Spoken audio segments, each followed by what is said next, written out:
Suruhanjaya Pencegahan Rasuah Malaysia SPRM hari ini mengambil keterangan seorang lagi pegawai tertinggi Angkatan Tentera Malaysia bagi membantu siasatan penyalahgunaan dana pasukan pertahanan negara itu.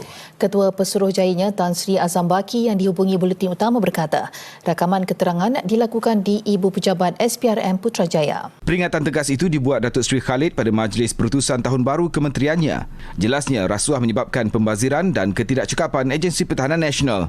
Takkan dia tak nampak skandal rasuah dalam ATM ni? Skandal rasuah dalam tentera ni yang Cikgu Bat dedahkan ni. Panglima ATM, Panglima Tentera Darat pun ambil rasuah. Cikgu Bat ditawarkan wang sogokan 2 juta untuk tutup cerita skandal ATM. Pasal budaya ye-ye ni. Mendakwa berlaku budaya tidak bermoral di dalam kem tentera. Budaya ye-ye ataupun budaya yak-yak-ye.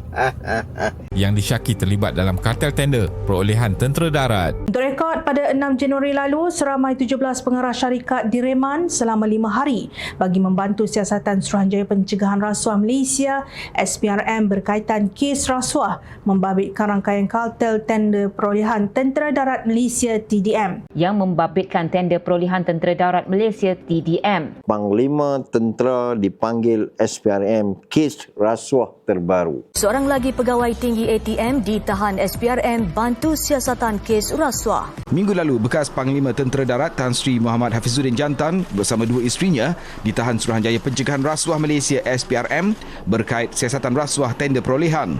Suruhanjaya Pencegahan Rasuah Malaysia SPRM menyita 3.9 kg emas bernilai lebih 2.3 juta ringgit berkait siasatan projek tender perolehan Tentera Darat. Menteri Pertahanan beri kenyataan skandal perolehan pertahanan. Berhubung dakwaan salah guna dana dan rasuah berkaitan perolehan pertahanan.